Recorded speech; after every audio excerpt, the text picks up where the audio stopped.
Mari kita memulai ibadah pada hari ini. Kita berdoa.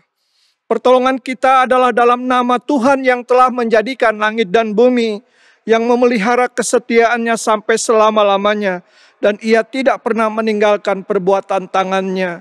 Kami datang pada hari ini ya Tuhan, sebagai orang-orang yang mengasihi Engkau, karena kami sudah dikasihi, kami sudah ditebus, dan menjadi tugas kami, kerinduan kami untuk menyembah, menyanyikan puji-pujian dalam ibadah minggu online ini.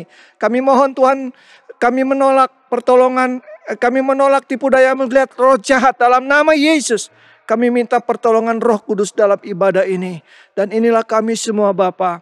Kami ingin diberkati dan menjadi berkat. Dalam nama Yesus kami berdoa.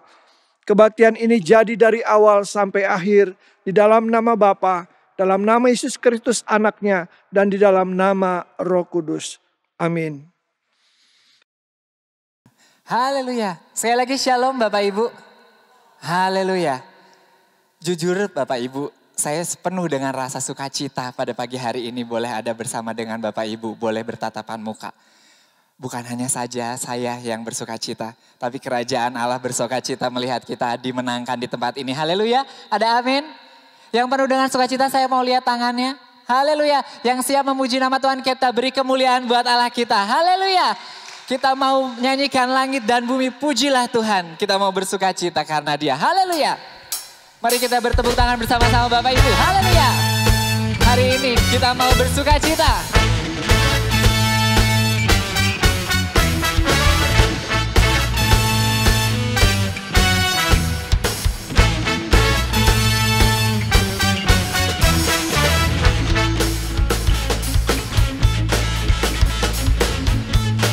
Mari kita mau katakan langit dan bumi pujilah Tuhan. Langit dan bumi pujilah Tuhan. Sebab Dia ciptakan semuanya. Keagungannya mengatasi langit bumi. Sembah sujud di hadapannya. Haleluya.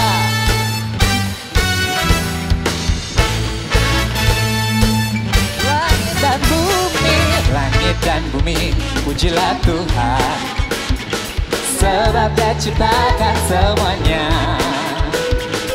Keagungannya mengatasi langit bumi. Sembah sujud di hadapannya. Katakan ku sembah, ku puji, ku sembah, ku puji, ku sembah Yesus Kristus Sang Penebusku. Ku puji, ku sembah, ku puji, ku sembah Yesus Tuhan dan Rajaku. Saya rindu kita semua bangkit berdiri yuk Bapak Ibu. Kita mau bersuka cita karena Dia. Haleluya. Langit dan bumi. Langit dan bumi pujilah Tuhan. Sebab Dia ciptakan semuanya. Haleluya. Keagungannya mengatasi langit bumi. Sembah sujud di. Mari kita angkat tangan kita. Ku puji, ku puji, ku sembah, ku puji, ku sembah Yesus Kristus Sang Penebusku. Ku puji, ku sembah, ku puji, ku sembah Yesus Tuhan dan Raja. Ku puji, haleluya. Ku puji, ku sembah Yesus Kristus Sang Penebusku. Ku puji, ku sembah, ku puji, ku sembah Yesus Tuhan dan Rajaku. Haleluya.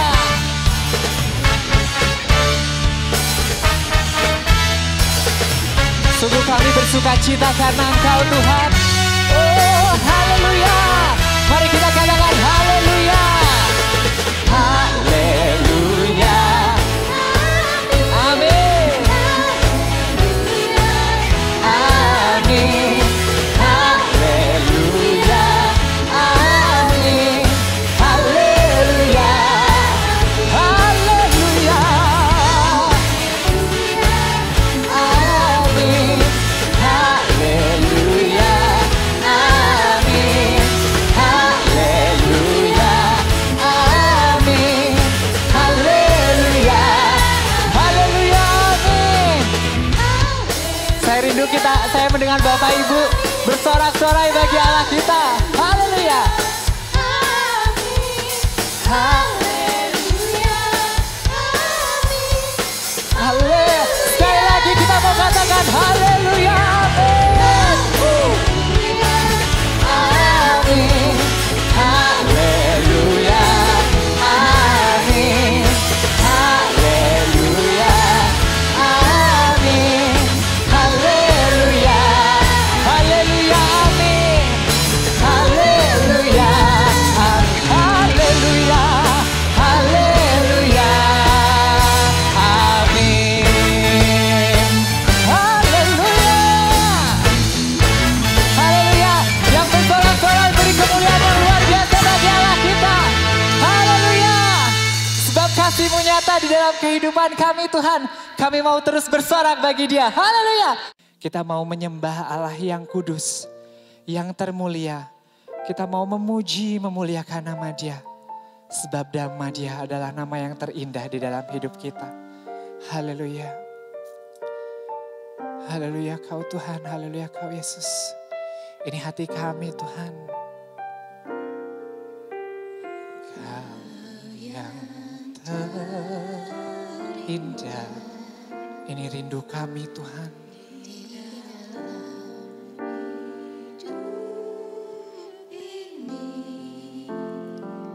Tiada Allah Tuhan yang seperti Engkau, besar perkasa penuh kemuliaan.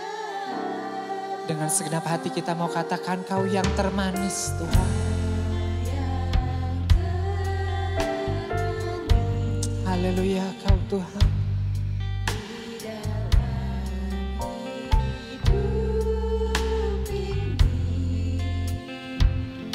Ku cinta Kau lebih dari segalanya. Besar kasih setiamu kepadaku. Ku sembah Kau Tuhan. Amin, Jesus, amin. Kami mau tinggikan nama-Mu Tuhan. Yes.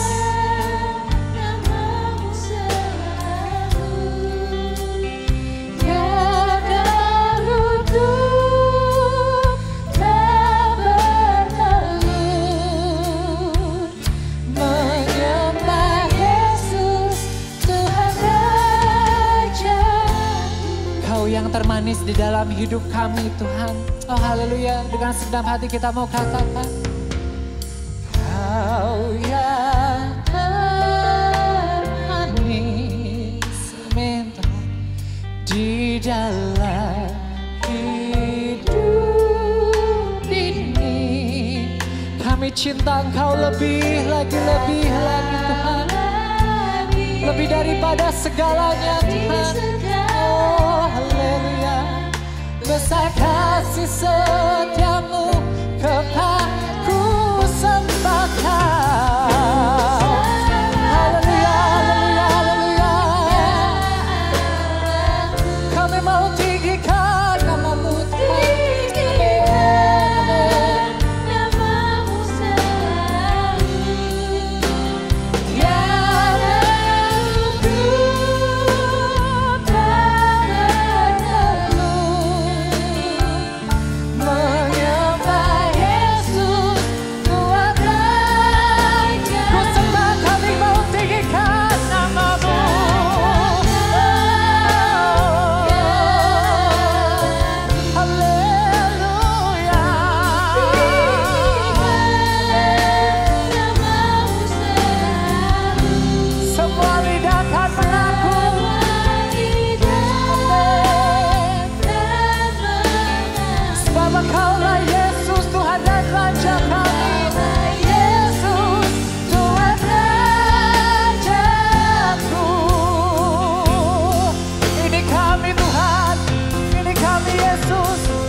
Sampai saat ini semua karena anugerah-Mu Tuhan.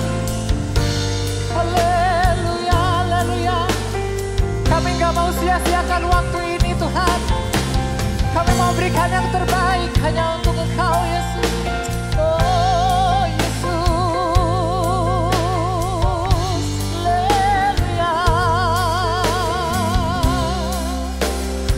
segenap hati kita mau katakan, ku sembahkan, ku sembahkan, ya Allah. Ini kerinduan kami Tuhan.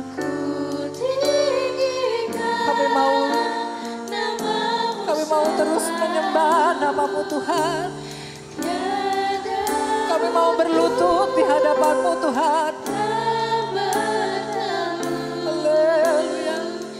Engkaulah Yesus, Tuhan Raja, ku sembahkan.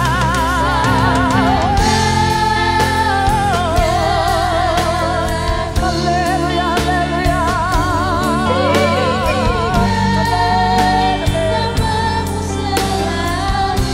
Semua lidah akan mengaku, oh Jesus, amin. Bertahtalah di tempat ini. Engkaulah Yesus, Tuhan Raja, ku sembahkan.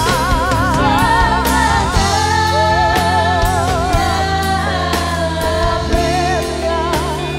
Ku tinggikan nama-Mu selalu. Kami berlutut di hadapan Engkau Tuhan.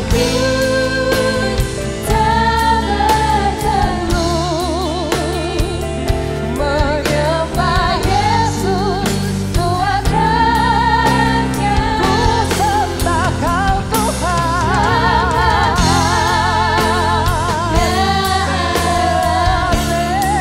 Haleluya.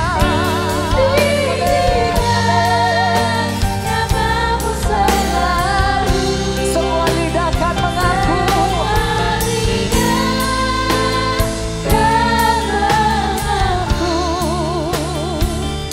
Engkaulah Yesus, Tuhan Rajaku. Engkaulah Yesus, Tuhan Raja. Engkaulah Yesus, Tuhan Rajaku. Haleluya Tuhan. Engkaulah Raja kami Tuhan. Haleluya. Saudara-saudara, sebelum kita membaca firman Tuhan dan juga mendengarkan penguraiannya, mari kita berdoa. Terima kasih untuk nyanyian dan pujian yang boleh kami naikkan kepadamu sebagai anugerah. Kami mohon Tuhan menerimanya. Dan saat ini firman-Mu akan kami baca dan kami akan mendengarkan penguraiannya. Kami mohon biarlah kami bertambah bertumbuh di dalam iman kepada Tuhan Yesus, mengasihi Tuhan dan mengasihi sesama. Dan firman Tuhan ini tidak berlalu dengan sia-sia, melainkan bertumbuh dalam hidup kami. Kami menjadi saksi Tuhan. Dalam nama Tuhan Yesus kami berdoa. Amin. Bapak, Ibu, dan semua saudara yang dikasihi oleh Tuhan Yesus, selamat bertemu kembali. Pada hari ini firman Tuhan saya akan menyampaikannya dari kitab Ayub. Kitab Ayub, Ayub pasal 1 ayat yang ke-8 sampai ayat yang ke-12. Ayub pasal 1 ayat 8 sampai ayat yang ke-12. Firman Tuhan berbunyi demikian. Lalu bertanyalah Tuhan kepada iblis, apakah engkau memperhatikan hamba-Ku Ayub?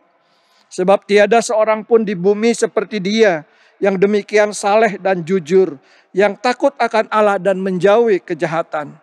Lalu jawab iblis kepada Tuhan, apakah dengan tidak mendapat apa-apa Ayub takut akan Allah?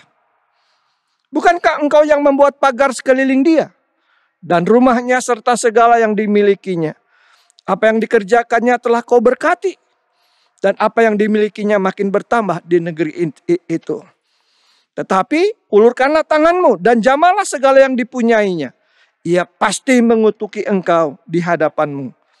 Maka firman Tuhan kepada iblis, nah, segala yang dipunyainya ada dalam kuasamu.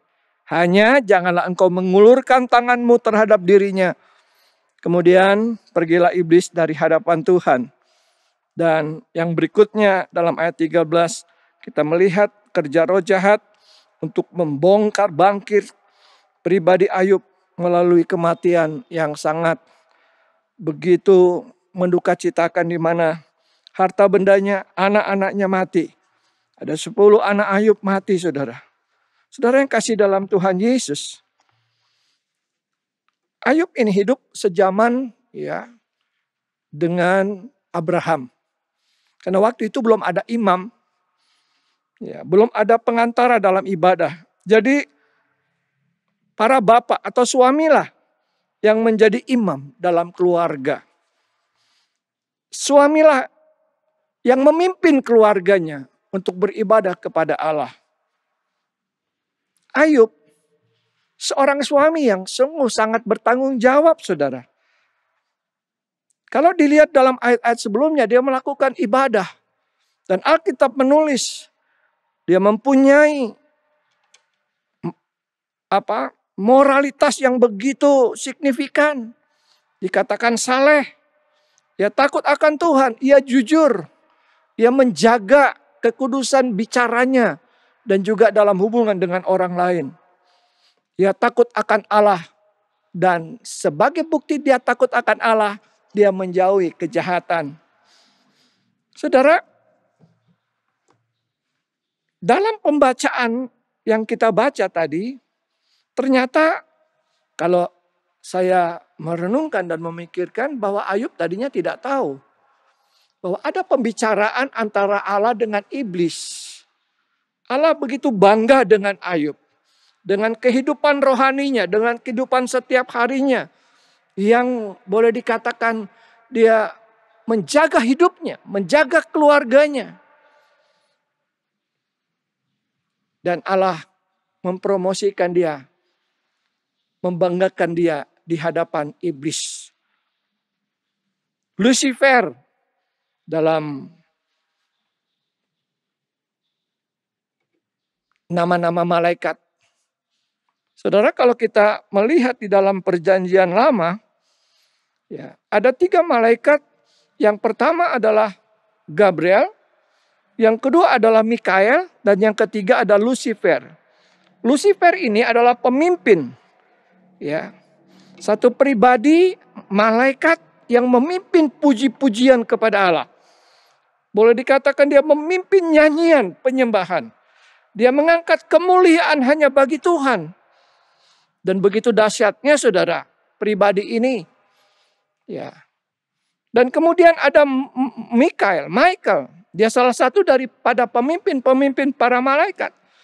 Dia adalah malaikat pelindung. Dia adalah penjuang sorgawi. Dialah yang pernah berhadapan dengan iblis dan dia tidak mau melakukan sebelum waktunya. Lalu ada Gabriel, hamba Allah, yang menyatakan diri kepada Maria, kepada Sakaria dalam perjanjian lama, dalam perjanjian baru maksud saya. Kepada Yusuf dalam mimpi.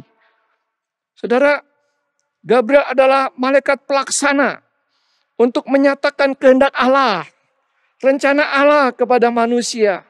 Dia membawa berita dari Allah kepada manusia. Dan ini, 2 malaikat ini memang mereka menjaga kehidupannya di hadapan Allah. Tetapi Lucifer, kalau memperhatikan dalam perjanjian lama, ada di dalam kitab Yehezkiel pasal 28. Yehezkiel pasal 28 ayat yang ke-12.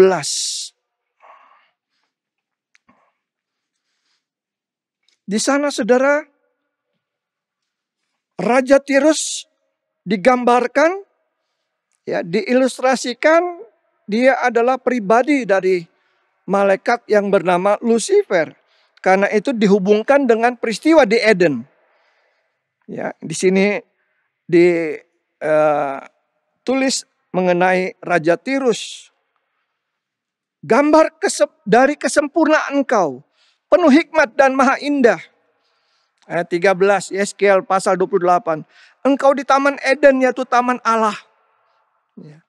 Penuh segala batu permata. Dan ditulis di sana batu-batuan yang sangat berharga. Lalu Raja Tirus ini diberikan tempat dekat kerub yang berjaga. Di Gunung Kudus Allah engkau berada. Engkau tidak bercela di dalam tingkah lakumu. Ayat 15. Tapi ayat 17 dikatakan, engkau sombong karena kecantikanmu. Hikmatmu kau musnahkan demi semarakmu. Ke bumi kau kulempar. Kepada raja-raja engkau kuserahkan menjadi tontonan bagi matanya. Dengan banyaknya kesalahanmu dan kecuranganmu dalam dagangmu, engkau melanggar kekudusan tempat kudusmu. Dan kemudian ia dilemparkan ke bumi.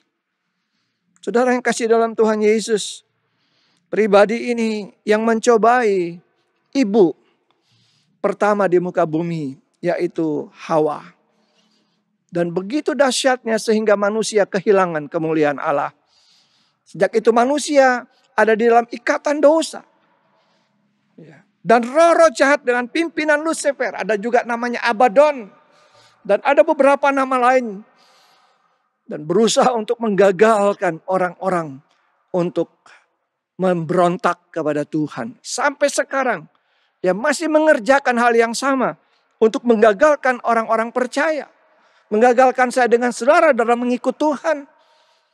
Nah, saudaraku kasih dalam Tuhan Yesus. Waktu itu Tuhan bicara kepada pribadi ini. Ya. Apakah engkau memperhatikan hambaku Ayub? Sebab tiada seorang pun di bumi seperti dia. Yang demikian saleh, jujur, takut akan Allah, dan menjauhi kejahatan. Ya. Dan kemudian iblis ngomong sama Tuhan. Apakah dengan tidak mendapat apa-apa Ayub takut akan Allah? Saudara, ini satu pengetahuan dari iblis. Satu pola pikir daripada iblis. Bahwa kalau manusia nggak dapat apa dari Allah, maka dia tidak akan hidup saleh.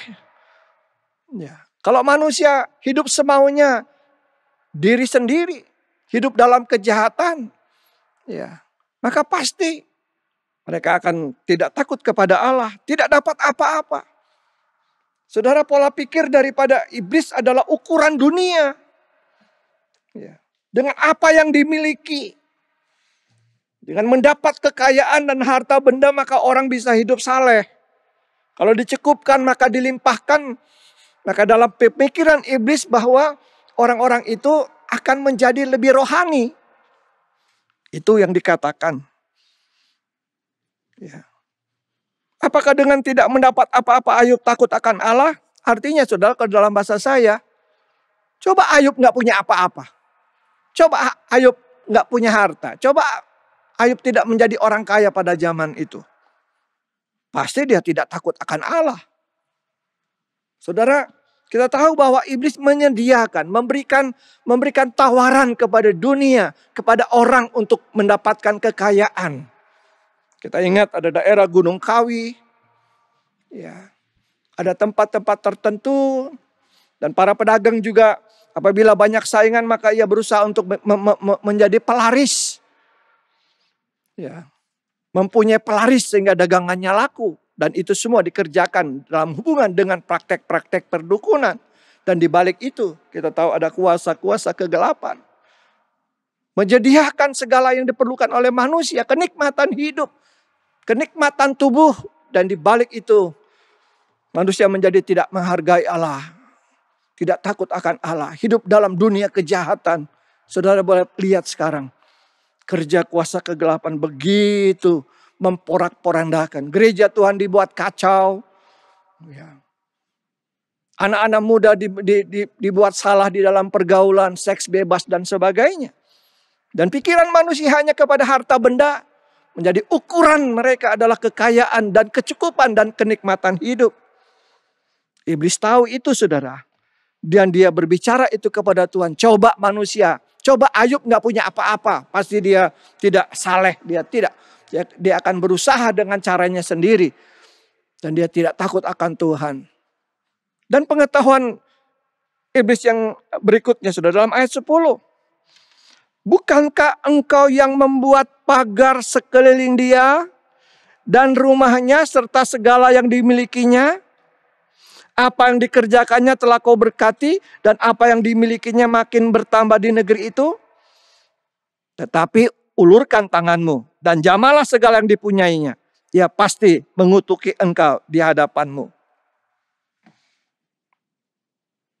Saudara perhatikan.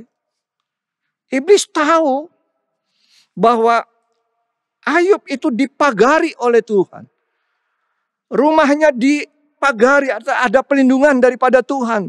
Segala yang dimilikinya, usaha pekerjaannya, itu diberkati oleh Tuhan. Apa yang dikerjakan oleh Ayub diberkati. Dan itulah yang menjadi dalam sejarah ini hidup Ayub. Dikatakan bahwa ia adalah orang yang terkaya dari semua orang di sebelah timur pada zamannya itu. Ya. Pada satu sisi Allah iblis ini melihat, tentu saja karena dia diberkati oleh Allah, dilindungi oleh Allah, dijaga oleh Allah. Ya. Allah melindungi orang yang takut akan dia. Allah memperhatikan full. Kedekatan dengan Allah itu sangat penting dalam hidup Ayub. Sehingga semua yang dimilikinya pun dilindungi dan dikatakan makin bertambah. Lalu iblis memberikan satu perkataan yang coba kalau dalam ulurkan tanganmu. Jamah, habisin semuanya. Berkat-berkat yang ada, kekayaannya, harta bendanya, hewan-hewannya, anak-anaknya. Begitu ya kalau semua yang dimiliki. Semua yang menjadi kebanggaannya. Semua yang menjadi bagian dalam hidupnya, keluarganya. Ya. Coba kalau terjadi apa-apa pasti dia akan mengutuki engkau Tuhan. Saudaraku kasih dalam Tuhan Yesus. Ini taktik iblis untuk menghancurkan orang-orang percaya.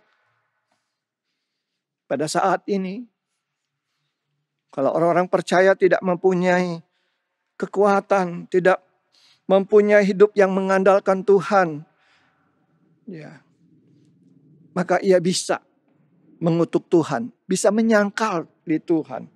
Ketika ada kebangkrutan, kematian orang yang dikasihi, penyakit yang tidak pernah sembuh-sembuh,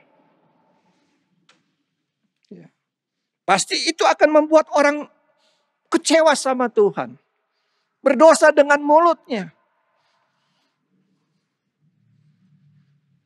Dan Allah berkata begini kepada iblis. Nah, segala yang dipunyainya ada dalam kuasamu. Tadinya Ayub ada di dalam tangan kuasa Allah. Iblis tidak bisa coba-coba untuk menghancurkan tanpa izin Allah. Sekarang Allah membuka celah itu, membuka pintu itu. Segala yang dipunyainya ada dalam kuasamu. Hanya, artinya ya, hanya janganlah engkau mengulurkan tanganmu terhadap dirinya. Semua boleh engkau lakukan. Kalau dikatakan ada dalam kuasamu artinya semaunya iblis. Suka-sukanya iblis mau buat apa. Ya. Yang dimiliki oleh Ayub, silakan. Tetapi jangan mengulurkan tanganmu terhadap pribadi Ayub.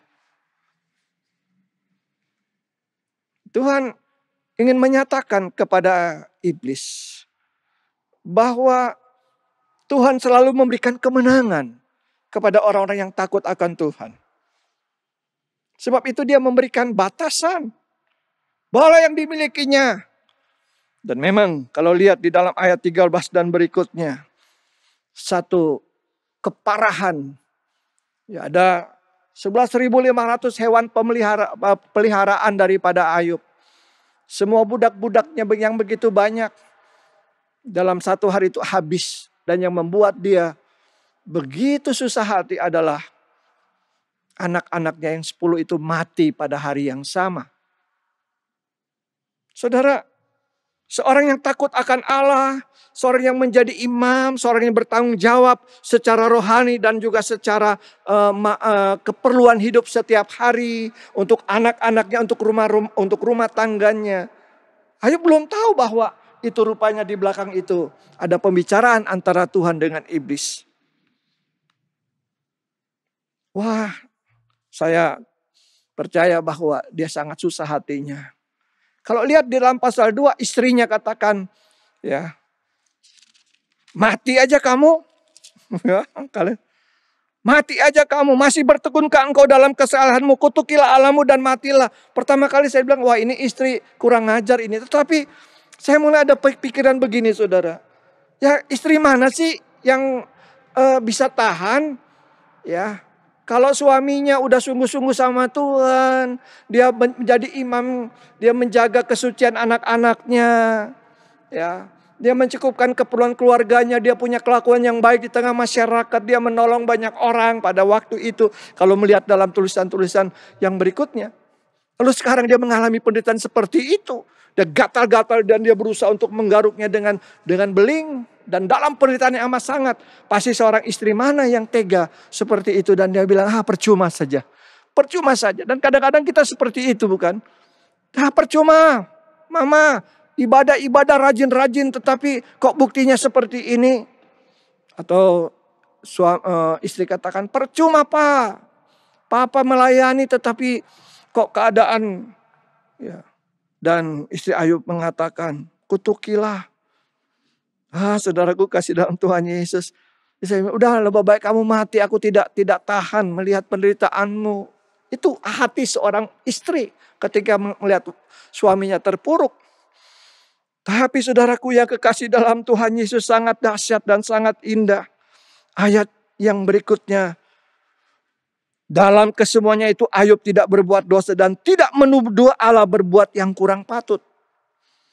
Dengan telanjang aku keluar dari kandungan ibuku. Ayat 21 dan 22 itu. Dan dengan telanjang juga aku akan kembali ke dalamnya. Tuhan yang memberi, Tuhan yang mengambil, terpujilah nama Tuhan. Ini kualitas orang percaya kepada Allah. Dan kualitas seperti ini pun harus dimiliki oleh orang-orang percaya kepada Yesus pada masa kini. Ketika ada ujian-ujian yang dihadapi. Dia sudah terus mempunyai hubungan akrab dengan Tuhan. Tetapi kemudian ada banyak hal yang dihadapi. Dan dalam ketidakmampuan menghadapi semua itu. Kalau dia seorang yang tahu bahwa dia ada dalam lindungan Tuhan. Ada perhatian Tuhan dalam hidup pribadi dan rumah tangganya. Dia tidak akan mengutuk Allah. Dia tidak akan kecewa kepada Allah. Bapak, Ibu, dan Saudara yang kasih dalam Tuhan Yesus. Kebangkrutan yang dialami Ayub. Kematian orang yang dikasih anak-anaknya. Penyakit tidak boleh membuat orang salahkan Tuhan. Pencobaan yang ujian yang saudara dan saya alami tidak seperti apa yang dialami oleh Ayub. Tetapi seringkali kita menganggap bahwa aduh berat sekali. Berat sekali aku. Dan kemudian ingin mundur. Tidak lagi beribadah. Ketika menghadapi penyakit yang dialami. Udah berdoa tidak sembuh-sembuh. Udah merasa beriman. Tapi saya ingin mengatakan kepada saudara, jangan tinggalkan Tuhan. Jangan tinggalkan persekutuan. Jangan tinggalkan kehidupan doa. Jangan anggap remeh bahwa Tuhan tidak peduli dengan engkau. Saya ingin mengatakan kepada saudara melalui pelajaran hari ini, pembacaan firman Tuhan hari ini. Tuhan ingin supaya saya dengan saudara menjadi orang-orang yang kokoh, tetap di dalam iman, dalam penderitaan apapun. Dan kita akan menjadi, akhirnya kita akan melihat bahwa proses perjalanan imanku yang waktu lalu dalam kesusahan, kesulitan dan pergumulan apapun. Itu tidak membuat aku tinggalkan Tuhan. Aku mau mengucap syukur. Ketika melihat ke belakang aku mengatakan, Tuhan terima kasih. Dengan telanjang aku keluar dari kandungan ibu. Kalau aku kembali kepadanya. Karena Tuhan yang memberi, Tuhan yang mengambil.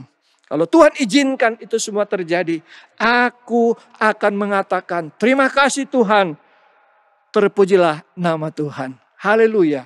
Tuhan memberkati saudara-saudara sekalian. Amin. Mari kita berdoa. Bapa dalam surga, terima kasih banyak. Kami belajar tentang hidup pribadi yang hidup pada zaman dulu. Pada zaman Abraham, seorang yang beriman, seorang yang saleh, seorang yang kedapatan menjadi orang yang takut akan Tuhan dan tidak bermain-main dengan dosa. Dan biarlah itu juga boleh menjadi bagian kami pada saat ini. Kan anugerah dalam Tuhan Yesus. Tuhan kuatkan apabila di antara kami ada yang mengalami pergumulan-pergumulan yang tidak gampang. Berikan penghiburan, berikan kekuatan iman, berikan mata yang memandang bahwa Allah tidak pernah tinggalkan. Bahwa ujian yang dialami itu akan membuat menjadi semakin dewasa. Tidak menjadi orang-orang yang cengeng di hadapan Tuhan. Tuhan Yesus tolong semua kami yang mendengarkan hari ini. Kuatkan kami. Kami tidak mampu tanpa Engkau. Dan kami ingin melewatinya. Tidak sendiri tetapi bersama dengan Tuhan. Kami, istri atau suami dan anak-anak, kami akan tetap berpaut kepada Tuhan. Dalam nama Yesus kami berdoa. Amin.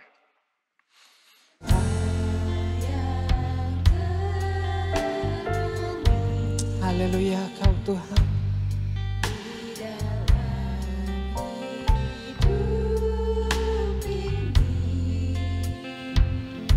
Ku cinta Kau lebih dari segalanya. Besar kasih setiamu kepadaku. Ku sembah Kau Tuhan. Amin, Yesus, amin. Kami mau tinggikan nama-Mu Tuhan. Yes.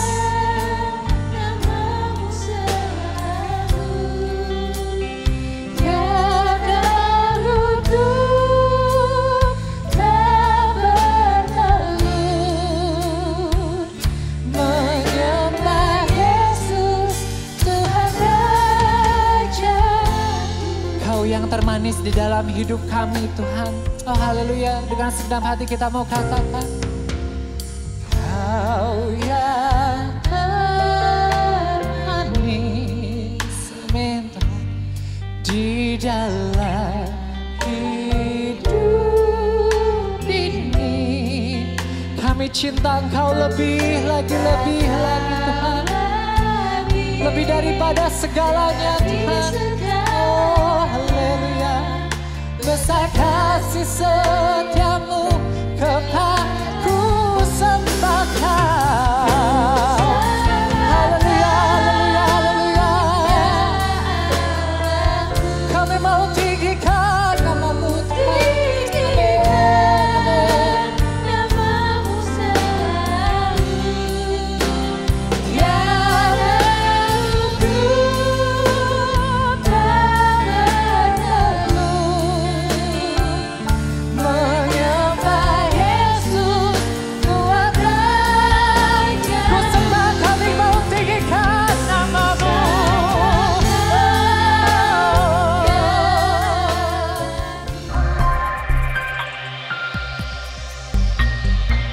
Terima kasih. Tuhan Yesus memberkati. Bapak, Ibu, dan semua saudara yang dikasihi Tuhan Yesus, kita akan menutup ibadah ini. Mari sama-sama kita berdoa. Bapa dalam surga, terima kasih untuk ibadah hari ini. Kami bersyukur bahwa firman Tuhan selalu berbicara kepada kami. Kami mengatakan kepadamu, kami belajar dari firman Allah. Belajar daripada orang-orang beriman. Dan juga dalamnya ada orang-orang yang tinggalkan Tuhan. Dan hari ini kami melihat bahwa kemenangan dalam Kristus. Kuasa setan, kuasa kegelapan sudah dikalahkan. Dan memang dia sekarang masih terus berusaha untuk menjatuhkan iman kami. Tapi kami tidak mau jauh dari Tuhan. Kami tidak mau kecewa dengan Tuhan. Tuhan Yesus, terima kasih untuk Roh Kudus yang menjadi sumber kekuatan kami. Kami akan tutup ibadah ini Tuhan. Kami mohon berkat-Mu. Buat kami, buat keluarga kami, buat anak-anak kami, buat gereja kami. Saudara, percayalah kepada Tuhan. Bahwa Tuhan memberkati engkau dan melindungi engkau. Tuhan menyinari engkau dengan wajahnya dan memberi engkau kasih karunia. Tuhan menghadapkan wajahnya kepadamu dan memberi engkau damai sejahtera. Kasih karunia dari Allah Bapa, anugerah sejahtera dari Tuhan Yesus Kristus dalam persekutuan dengan Roh Kudus yang memberi penghiburan, kekuatan, pertolongan. Biarlah itu menaungi, memberkati saudara-saudara sekalian. Hari ini sampai Maranatha, kedatangan Tuhan Yesus yang kedua kali. Amin. Tuhan memberkati kita semua. Amin.